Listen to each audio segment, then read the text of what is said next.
कहानी एक 14 साल के भाई और 26 साल की एक बहन के ऊपर आधारित है, जिन्हें एक दूसरे से प्यार हो जाता है, जिसके बाद वो भाई अपनी ही बहन की केनी छेनी बना देता है। और फिर कहानी में आगे क्या क्या होता है ये हम इस वीडियो में जानेंगे।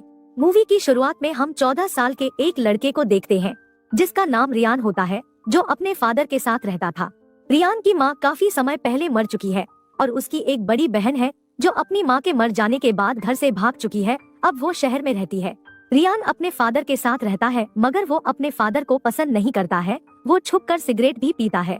अब रियान बड़ा हो चुका था, वो कुछ अलग करना चाहता था, इसलिए वो मैगजीन देखकर अपने पप्पू की मसाज करता है। एक बार वह कुछ ढूंढ रहा था, तभी उसे बहुत सारे लेटर्स मिलते हैं जो उसकी बहन ने उसके लिए लिखे थे, लेकिन रियान के फादर उसे छुपा देता है। रियान अपनी बहन को काफी पसंद करता है। वो ये लेटर्स देखकर काफी खुश होता है। वो देखता है कि उसकी बहन ने हर लेटर में उसको अपने बुलाया है। फिर अगली सुबह हम देखते हैं कि रियान अपने फादर के उठने से पहले अपना बैग लेकर और अपनी बहन की तरफ निकल जाता है और उसकी बहन के बताए एड्रेस पर पहुंच जाता है। वो घर के अंदर जाता है और काफी देर तक दरवाजा खटखटाता है, पर दरवाजा कोई नहीं खोलता है। फिर रियान बाहर आकर बैठ जाता है। फिर उसके पास एक आदमी आता है जिसका नाम अवराम होता है और उससे कहता है कि तुम कौन हो, और रियान को वहाँ से भगा देता है क्योंकि अवराम नहीं जानता था कि वो कौन है। वहाँ साइड में एक शॉप वाला था जो अवराम से पूछता है कि ये लड़का कौन है। अवराम उसे कहता है कि वो उस लड़के को नहीं जानता। तब वो दोनों रियान को अपने पास बुलाते हैं और उससे पूछते हैं कि तुम कौन हो। तब रियान उनको बताता है कि वो अपनी बहन से मिलने के लिए आया है और उसकी बहन यही रहती है। उसका नाम डालिया है। डालिया को अवराम और यह शॉप वाला दोनों जानते थे, मगर उनको पता था कि डालिया रात को काफी लेट आती है। तो अवराम रियान को अपने घर ले जाता है, उसे चाय पिलाता है और वो दोनों काफी बातें करते हैं। रियान अवराम को बताता है कि वो गांव में रहता था, वो खेती करता है। तभी अवराम भी उसे बताता है कि वो भी खेती करता है और इस तरह दोनों के बीच अच्छी दोस्ती हो जाती है। अगले सीन में हम देखते हैं कि रात हो जाती है और रियान की बहन अपने बॉयफ्रेंड के साथ गाड़ी से आती है। जब वो रियान को देखती है तो काफी परेशान हो जाती है, क्योंकि वो समझती थी कि उसका भाई उसे पसंद नहीं करता, इसलिए आज तक उसके भाई ने उसे एक भी लेटर का जवाब नहीं दिया है। तभी रियान उसे कहता है कि मेरे फादर सारे लेटर मुझसे छुपाते थे, इसलिए मुझे आज ही सारे लेटर मिले हैं। फिर डालिया रियान को अपने घर में ले जाती है। डालिया उसके लिए खाना लेकर आती है, लेकिन रियान सो चुका था, जिसके बाद डालिया भी उसके साथ सो जाती है। सुबह रियान की आंखें खुलती है तो उसे उसकी बहन का खूबसूरत चेहरा नजर आता है। तभी डालिया नींद से उठ जाती है और अपने भाई से कहती है कि उसने रात को एक सपना देखा जिसमें उसकी माँ उन दोनों को बीच पर ले गई थी और वो तीनों काफी एंजॉय कर रहे थे।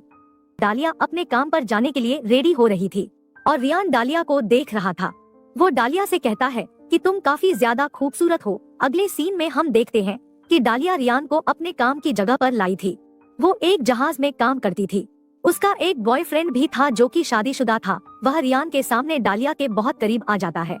उसके जाने के बाद डालिया रियान को कहती है कि कभी कभी अपनी जरूरतें पूरी करने के लिए ये सब कुछ करना पड़ता है, और वो अपने भाई को किस करती है और वहाँ से चली जाती है। रियान अपनी बहन को खुश देखकर काफी खुश था। वो वापस आकर अवराम के घर जाता है और 2 दिन उसके साथ गुजारता है। 2 दिन के बाद जब उसकी बहन वापस आ जाती है और अपने घर को देखती है तो रियान ने सारा घर साफ किया था। यह देख डालिया काफी खुश हो जाती है और अपने भाई के साथ बहुत मस्ती करती है। फिर वो दोनों एक साथ अपनी माँ को याद करते हैं। तो डालिया रियान से कहती है कि उसने अपनी मॉम को अक्सर अपने घर में रोते हुए देखा था। रियान उसे पूछता है कि वह क्यों रोया करती थी। तब डालिया उसे कहती है कि उसके फादर किसी और को पसंद करते थे और वो चाहते थे कि उनकी माँ मर जाए और उनका रास्ता पूरी तरह से साफ हो जाए। दोनों भाई बहन दुखी हो जाते हैं। तभी वह रियान से कहती है कि वो बहुत थक गई है और वो नहाने जा रही है। डालिया बाथरूम में नहा रही थी। तभी रियान को बाहर से कुछ आवाज आ रही थी। तब वो बाहर की तरफ जाता है और उसकी नजर बाथरूम की खिड़की पर पड़ती है। वो देखता है कि उसकी बहन नहा रही है।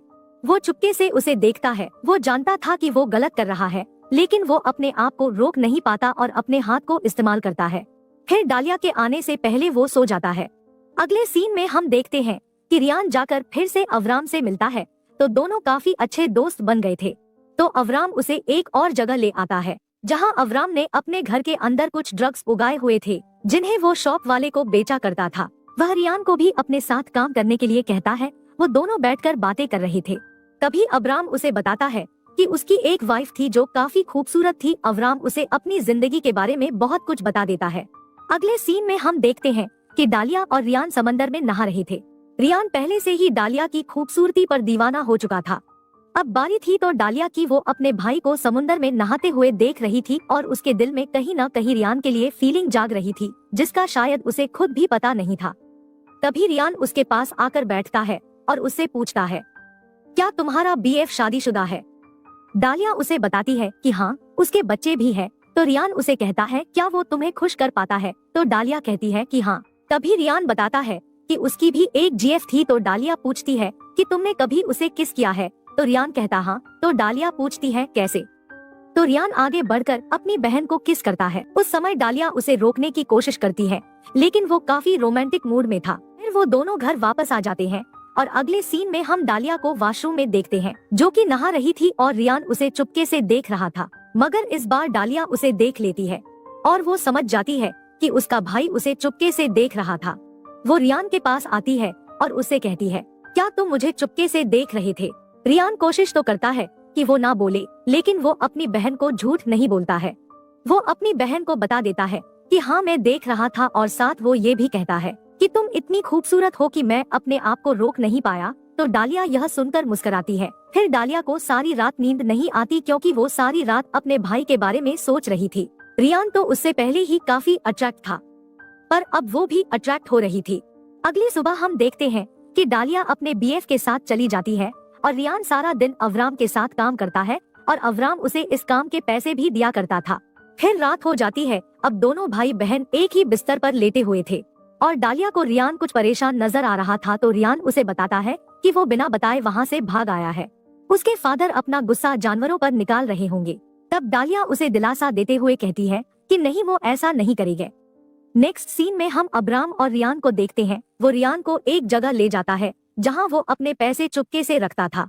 रियान वो पैसे देखकर हैरान हो जाता है। फिर ये दोनों वापस आ जाते हैं और देखते हैं कि वहां पर कुछ लोग शॉप वाले को मार रहे थे। वो अब्राम को भी मारते हैं, क्योंकि ये दोनों जिस जगह पर रहते थे वो गैर कानूनी जगह थी। अब अब्राम रियान से कहता है कि आज के बाद तुम मुझे नहीं जानते हो और मेरे बारे में कोई तुमसे पूछे तो उसे मना कर देना। रियान ये बात समझ नहीं पा रहा था, मगर उसके कहने पर वो वहाँ से चला जाता है। अब वो पैसे कमा रहा था तो वो अपनी बहन के लिए फूल और कुछ गिफ्ट खरीद लेता है और अपने घर वापस आ जाता है। जब वो दरवाजा खोलने की कोशिश करता है तो दरवाजा अंदर से बंद था। तब वो घर के पीछे से जाने की कोशिश करता है, लेकिन उसे दरवाजे से कुछ अजीब आवाज आ रही थी। वो घर के अंदर देखता है तो डालिया अपने बॉयफ्रेंड से अपनी केनी छैनी बनवा रही थी। ये सब देखकर रियान को काफी गुस्सा आता है और वो वहाँ से चला जाता है। जब डालिया बाहर आती है तब वो देखती है कि उसका भाई उसके लिए गिफ्ट लेकर आया था। वो ये देखकर काफी खुश हो जाती है। दूसरी तरफ हम रियान को देखते हैं, जो काफी दुखी था, क्योंकि उसे अपनी बहन से प्यार हो गया था। अगले सीन में रियान अवराम के पास जाता है। अवराम रियान से कहता है कि अब तुम मेरे पास मत आओ, तुम यहाँ से चले जाओ, मेरे साथ रहने में तुम्हें भी खतरा है। वो अपने घर वापस आ जाता है और कुछ बैठकर सोचता है। तभी डालिया उसके पास आकर बैठ जाती है। वह दोनों जानते थे कि वह एक दूसरे से क्या चाहते हैं। तभी डालिया रियान को गले लगा लेती है। फिर रियान डालिया को धीरे धीरे टच कर रहा था, लेकिन रियान वहाँ से उठकर बाहर आ जाता है। उसके पास कोई जगह नहीं थी छुपने के लिए, इसलिए वह अवराम के घर जाकर छुपता है। थोड़ी देर बाद डालिया उसे ढूंढने के लिए अवराम के घर जाती है और अवराम उसे कहता है कि तुम्हारा भाई यहाँ नहीं है। जब रियान कमरे से बाहर देखता है तो उसे जोरदार आवाज आती है। यह सब अवराम कर रहा था क्योंकि वहाँ पर बहुत सारे पुलिस वाले आ गए थे। वो अवराम को मारना चाहते थे, पर तभी डालिया उनसे कहती है कि अंदर मेरा भाई भी है। फिर अगली सुबह डालिया पुलिस वालों से छुपकर अपने भाई के पास जाने की कोशिश करती है। तभी डालिया को गोली लग जाती है। अवराम रियान को बताता है कि उसे कुछ नहीं होगा, उसे हाथ पर गोली लगी है। फिर रियान गन से अवराम को मार देता है और इसी के साथ यह मूवी खत्म हो जाती है।